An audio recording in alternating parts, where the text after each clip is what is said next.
You're right. Search every band, every nightclub, every dance hall from here to Timbuktu. A sex is like a siren, and it's one I know too well. But still, I never listen, and every time I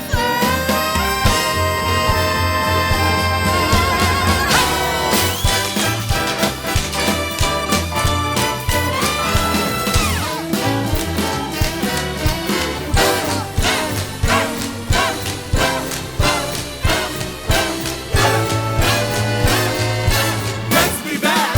Let's be back.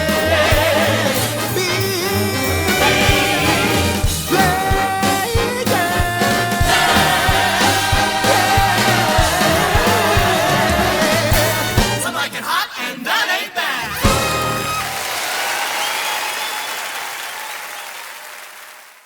Yes. Well, I'm Tavis Cordell. I am from North Carolina, so a Southern Belle at my core. I am 24 years old. I went to the University of North Carolina at Greensboro. I'm a 2024 graduate. Um, and the funny thing about me is that I got into theater much, much, much later in my life. I did a Footloose the musical in high school around sophomore, junior year. And then I really enjoyed it, but I was like, this is cool, but I don't know if I really want to do this as a career. I actually was going to school for pre-veterinary science when I decided to switch to musical theater. And it's ever since then it's been history. I play Jerry Daphne in Some Like It Hot, which is a beautiful, beautiful role, which brings forth the identities of trans and gender non-conforming and non-binary identities. I am co-leading this show with the awesome, fabulous, magnificent Matt Lair. And we've been out for about a year and a half now, and we're going to be closing things up in Nashville next week. Oh, for your last stops. Yes, our last stop is Nashville. Is it going to be a big party? Oh, yes, we're doing a closing night party. I'm so excited. Oh, that's amazing. Um, so you started theater later in life, but I mean, you must have been singing your whole life or a big chunk of it. So tell me a little bit about how it went from you being, a casual singer or a singer, and then kind of you're in school with, cats and dogs, for pre-vet stuff, and then you're like, oh, I can make a living of doing this. That's crazy to me. Tell me about that. Yeah, I grew up singing. I grew up in the church singing. My father is and mother are part of the clergy. So I started singing at like age 5. And I would say that I really enjoyed it. Singing was one of my passions very early on, and it's something that I knew that I was good at, and not because I felt like I had this just vocal ability. I just felt like I was able to connect with people. Being in church, I feel like singing comes from a very spiritual place. And when I was able to sing and people said they felt my spirit, they felt my energy, that made me feel like, wow, maybe this is something that I really, really can do. So the singing has always been there, but I felt like I wanted to take the reins and make it my career much later because working with the cats and dogs and the cows and the sheep and the goats and everything was great, but it wasn't fueling me, it wasn't making me happy. I didn't feel like it was feeding my spirit as much as it was feeding my, like what I think thought my career could have been. But it's what made me happy. I remember how I feel when I sing and how when I perform. So singing has always been there. And then when I found that theater part, that was the missing part, the dancing and the acting part, it just put the bow on it and it sent it right on. Okay, I love that. Did you Mhm. have any favorite? I'm sorry, my dog has appeared and she's now nudging my elbow because Oh. she wants pets and she wants snacks. So if you see me like jerk the other way, it's because I have this stupid dog with her Oh teeth. no. She has an underbite, so she's like hits me Oh. in the elbow with her tooth. So did you have any? I mean, so growing up in the church and singing that way, did you have a lot of like what were some of your musical influences, and did you have any favorite, TV or movie musicals or stage musicals? Did you grow up going to any theater, or is it strictly churchy stuff? I feel like, well, as far as musical influences, my mother is also a beautiful singer, and she influenced me. I like to say she's one of my first vocal coaches because we would go over all of my songs, and she would tell me to do this and do that and things like that. My mother being a great influence, but also one of my favorite singers, if not my most favorite singer, would have to be Whitney Houston. Her voice is just absolute. It's everything. Not only do I hear her, I'm like, wow, she sounds amazing. I feel her as well. Um, and but growing up in the church, we weren't a theater family. I did the athletics, the Parks and Recreation like athletics, and we went to like an occasional like play, but of course the play would have to do something around with the church. It would be like either a church skit or it would be like I remember my first play that we saw as a family was the Color Purple National Tour around like 2016, 2017 when it came in my area. But other than that, we really didn't do, I didn't go too much theater growing up. But my favorite movie musicals growing up was The Greatest Showman. The Greatest Showman came out, and it's still one of my favorite movies till this day. It just, everything about that movie I absolutely love. And I'm actually so excited because it's turning into a Broadway musical. So, Perhaps a yes. role that you might dip your toes into? But, you know, the I would I feel like there's so many roles I could be in that show. I would love to, honestly, being a part of the circus ensemble would be great. I would love the love interest, I can't remember his name right now, even though it's my favorite movie. That Efron played in the movie. I would love to step into that as well. Okay, that's so exciting. I love that. And I think it's amazing on how sometimes we evolve creatively. It's going from singing in church with mom and all that can turn into a traveling musical, Broadway style career. I think that's great. I love the Yes. fact that it's such a versatile line of work and you could always go to church and sing on Sundays. Being in a musical theater troupe doesn't stop you from doing that. Absolutely. Absolutely. So many people are very familiar with the original movie with Jack Lemmon and Marilyn Monroe. What do you have to say to the folks that say, well, I've seen the original. Why do I need to come to TPAC and see this show?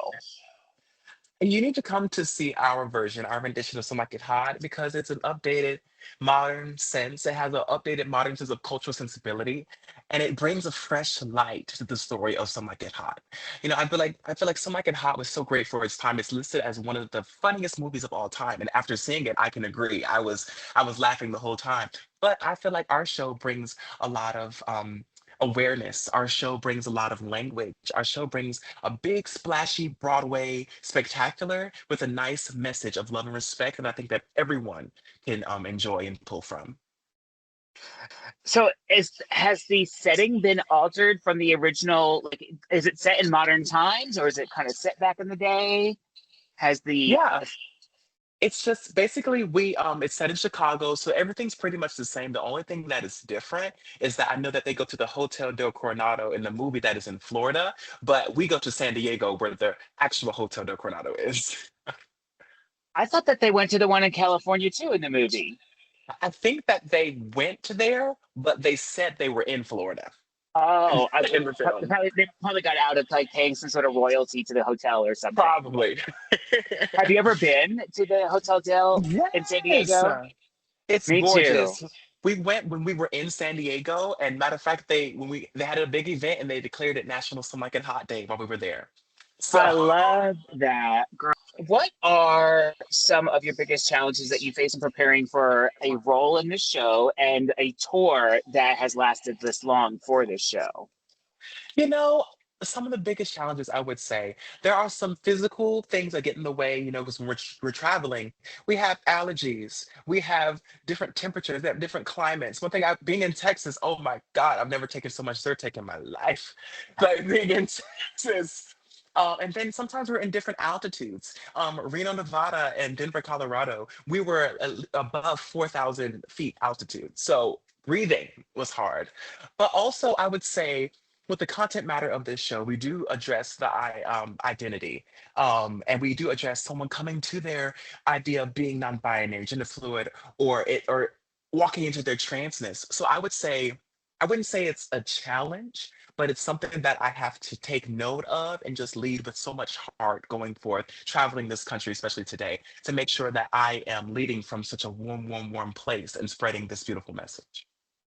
Gotcha. And I kind of want to back up for half a second. Mhm. Was this your first national tour? Yes, it's my debut. Oh, that's amazing. Okay, great. I kind of wanted to get that in there because I had a feeling that it might be because you're just a young thing, you know. Yes. I love that. Okay. We're gonna take a step into the world of politics for just a second, only Okay. because it's pertinent to where we're at. So you may be aware that the state government of Tennessee has made it illegal for drag performances to be performed in front of children, if they Mhm. are of an adult nature. And some say that this could affect the ability for the theater to bring gender bending characters to the stage in a public venue like the Tennessee Performing Arts Center. How has this law and laws like it affected your ability to perform these characters that you do in a show in a city like Nashville?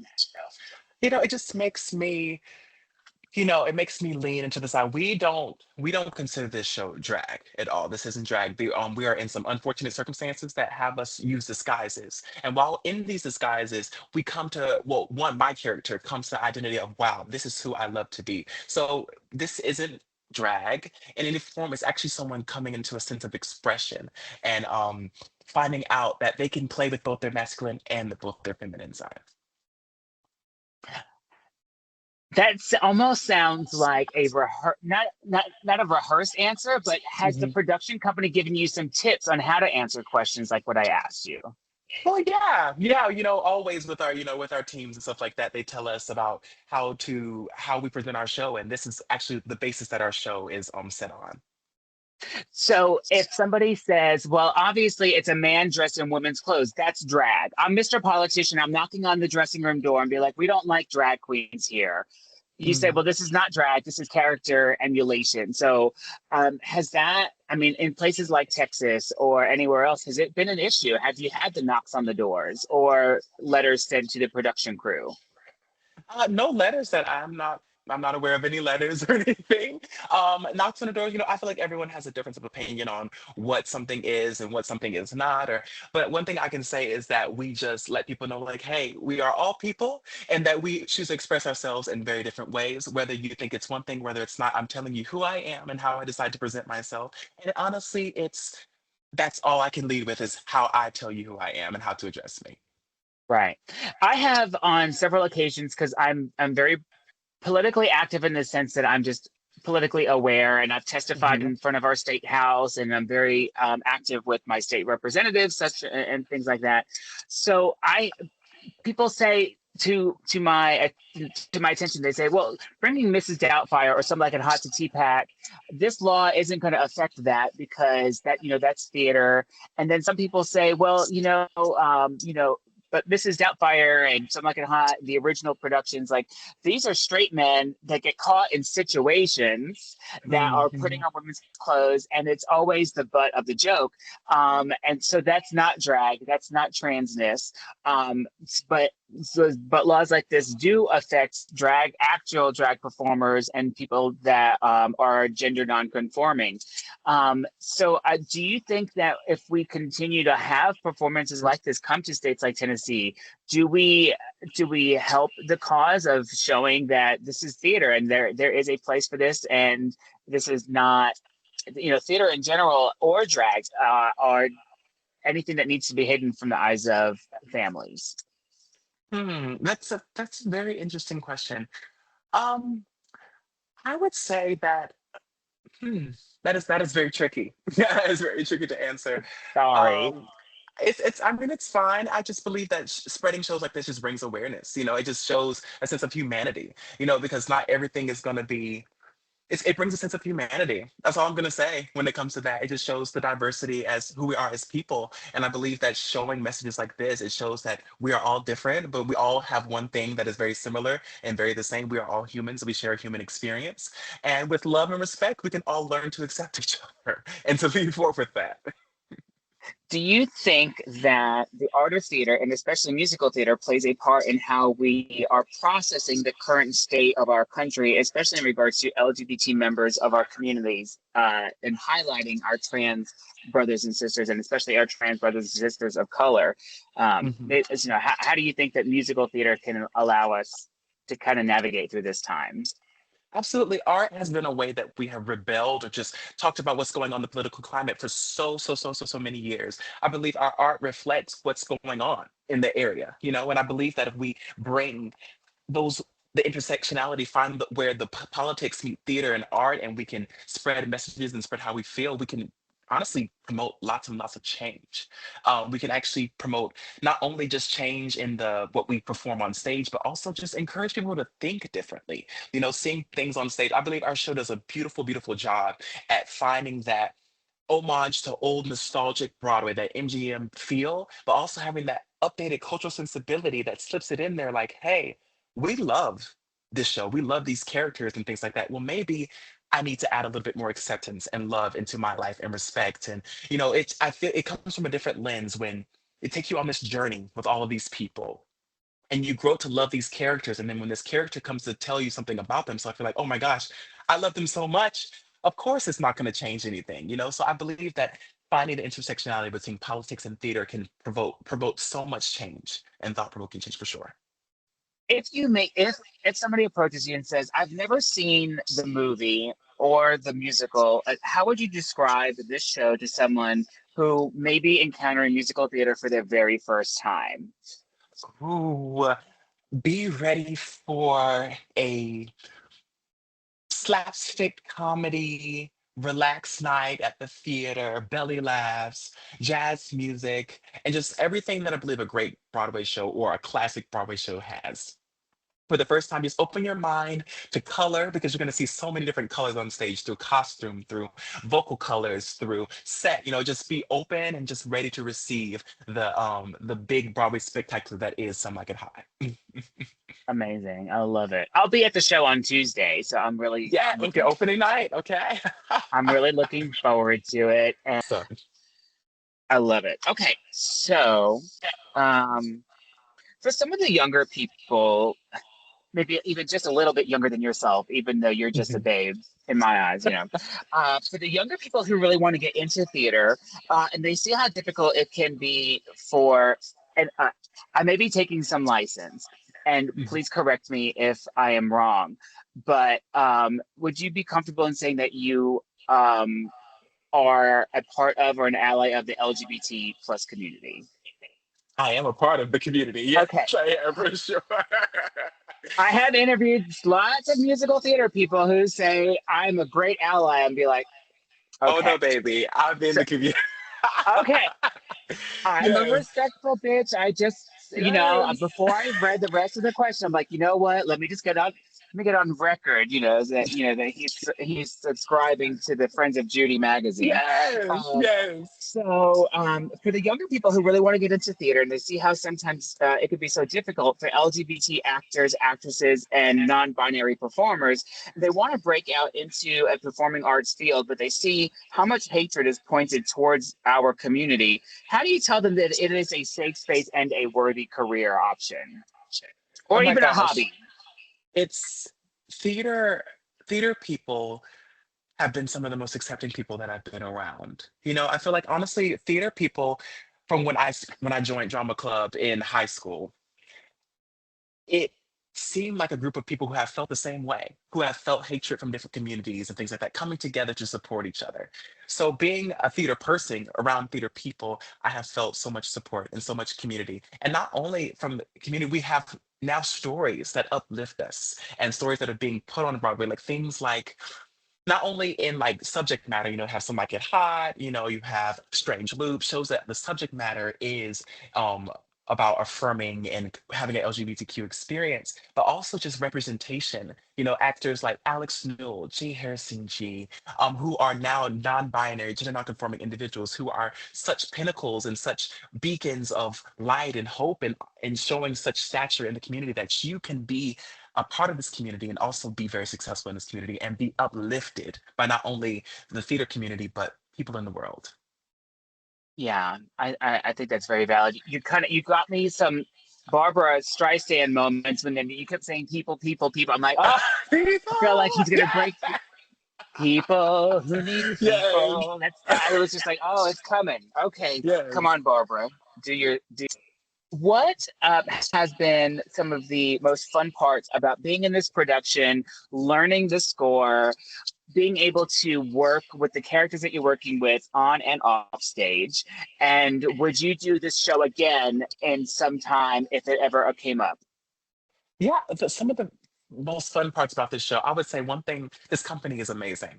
This company is, as much as they are talented, they are kind. I really love going to work. I love being around my company members. So that makes being a part of this production so fun. Not only is the company great, this story is just so fun to tell every night. It's versed in so much comedy and love. I get to tap dance every night. I get to dance, I get to sing, I get to sing this beautiful score. Something about that I remember about learning the score is being so enthralled and just so happy to sing the music. It's such good music. We have some bops, as they call it. We have some bops in our show, and it'll have you sitting there just tapping your foot and wiggling your head. And I was doing that while learning it. I remember seeing it for the first time on Broadway, tapping my head and bopping my head. It's just such great score. Um, and would I do this again? Absolutely. Absolutely. Daphne is a dream role, was a dream role for me. It still is a dream role for me. And if it goes regional, if it goes to another country, if it, wherever it goes, I would love to go be Daphne again. Tell me a little bit about how important it is for you as an actor to to grow. So from when this is your first big show, first big Mhm. tour. How have you grown from from rehearsals to where you think you'll be at the end of closing night? Wow. Wow. It's just there's a confidence, there's a charisma, and there's a sense of stage presence that I believe that I hold now that I did not hold when starting the tour. Not that I didn't have any of it, but I believe there's such an assurance in it now. When I had first gotten this role, I was fresh out of college, fresh out of here. When I tell you, and I was then slapped next to Broadway vets, national tour vets, and they're like, lead this show. I'm like, I'm the greenest thing in this room. So I'm like, what do you mean leave this show? So are you So are you like the baby of the cast? Like I'm not the maybe in baby age, of the but in principals. Yeah, experience. I'm the baby. Yeah. It's Matt and I make a joke because I'm 24, Matt is 48, and we're playing brothers. So and you have Matt Layer, who's been on 8 or 9 national tours, 8 or 9 Broadway shows, who has been in this business. And honestly, to be supported by him every night, that's my true brother beyond the stage. But it put me in a space where I'm like, oh my God, will I be good enough to do this? But I had to remind myself, and also with J. Harrison G winning the Tony for this role, I felt like everything was slapped on me. But I had to remind myself that the only shoes that I can fill are my own, and that I have to be better than I was the next day, not be better than the next person, be better than I was. And allow myself to just step in the role and to trust not only casting and their decision, to trust the gift that has been bestowed upon me, and that this gift will lead me in the direction that I need to go. And it's a journey. I look back at old clips of me at the beginning of the tour, and I'm like, this is not the same individual that steps on the stage today. And I believe that years to come in my career, I'm gonna look back at this and be like, this is not the same person that I was today. I love that. And I'll close out with this. Lots of people are having, some hard times. Gas is like $4 a gallon, and Yeah. there's a war on. There's all sorts of crazy things happening, and Joan Rivers once said, when asked of her why she was still doing comedy after 9/11, and she goes, if we weren't able to laugh, we would just sink in a hole and not be able to get out of Mhm. it. So how do you think coming to the theater, even though gas might be tight, you're scraping, so you're not leaving the change in the take a penny, leave a penny thing on the counter. How do you how do you sell the idea of coming to the theater and supporting the theater for somebody that may be able to, but also would be fine not going? So sometimes it's not an option. I can't afford to go to the theater. I love that it exists. I can't go. But then you have some folks that go every time. It's part of their lifestyle. But then you have the people that are like, I don't. Yeah, I mean, yeah. So how do you persuade somebody to start enjoying the theater when they have so much chaos going on around them?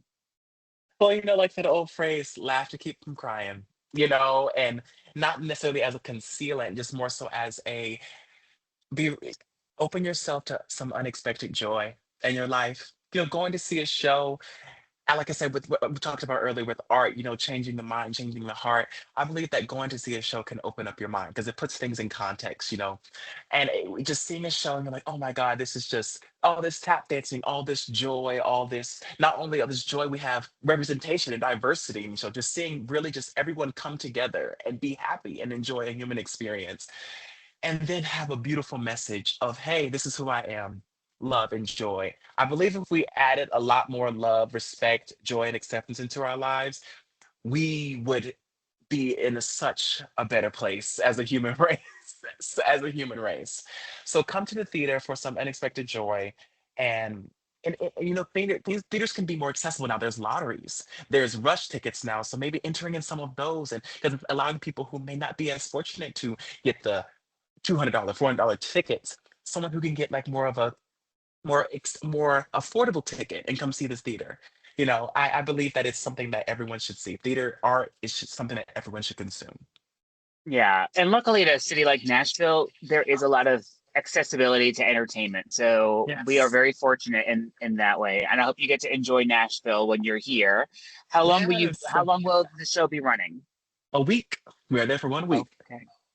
Amazing. I'm thinking of donning some heels and putting on a little something something when I come to opening night, as long as it's not raining, because drag queens in the rain are just wet boys, and Yeah. I really hate it. And so as long as the weather is nice, I think yeah, I'll do a little something something. And I am so excited to write up this story and then to see the show and be sharing it with all of my locals here in town. And people will drive all the way from like Huntsville and Chattanooga, Knoxville, Memphis to come to Nashville to go see a show that they really want to see. So Wow, wow, wow. I'm hoping for lots of full houses. Thank you, Veronica, so much.